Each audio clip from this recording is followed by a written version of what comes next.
The First Book of Samuel, Chapter 22. David therefore departed from there, and escaped to the cave of Adullam. And when his brothers and all his father's house heard it, they went down there to him, everyone who was in distress, and everyone who was in debt, and everyone who was discontented, gathered themselves to him, and he became captain over them. And there were with him about 400 men. David went there to Mizpah of Moab, and he said to the king of Moab, "Please let my father and my mother come forth and be with you, until I know what God will do for me."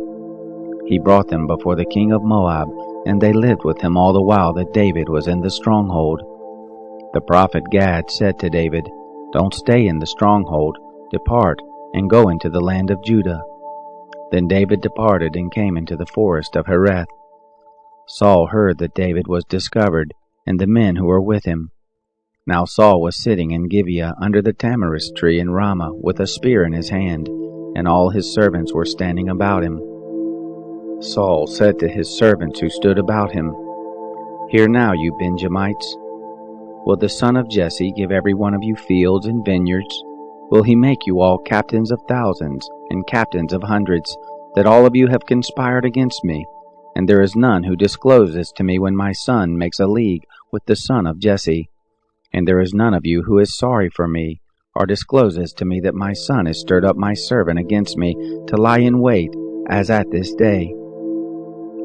Then answered Doeg the Edomite, who stood by the servants of Saul, and said, "I saw the son of Jesse coming to Nob, to Ahimelech the son of Ahitub. He inquired of the Lord for him, and gave him food, and gave him the sword of Goliath the Philistine."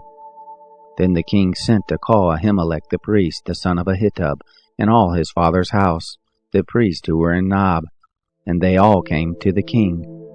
Saul said, "Hear now, you son of Ahitub." He answered, "Here I am, Lord."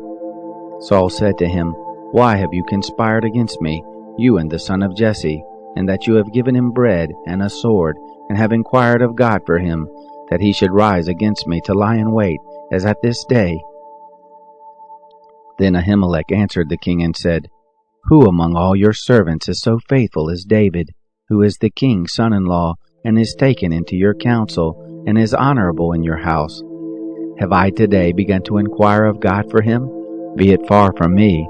Don't let the king impute anything to his servant, nor to all the house of my father, for your servant knows nothing of all this, less or more." The king said, "You shall surely die, Ahimelech, you and all your father's house." The king said to the guard who stood about him, "Turn and kill the priest of the Lord, because their hand also is with David, and because they knew that he fled and didn't disclose it to me." But the servants of the king wouldn't put forth their hand to fall on the priest of the Lord. The king said to Doeg, "You turn and fall on the priest." Doeg the Edomite turned, and he fell on the priest, and he killed on that day 85 persons who wore a linen ephod. Nob, the city of the priest, he struck with the edge of the sword, both men and women, children and nursing babies, and oxen and donkeys and sheep with the edge of the sword. One of the sons of Ahimelech, the son of Ahitub, named Abiathar, escaped and fled after David. Abiathar told David that Saul had slain the Lord's priest.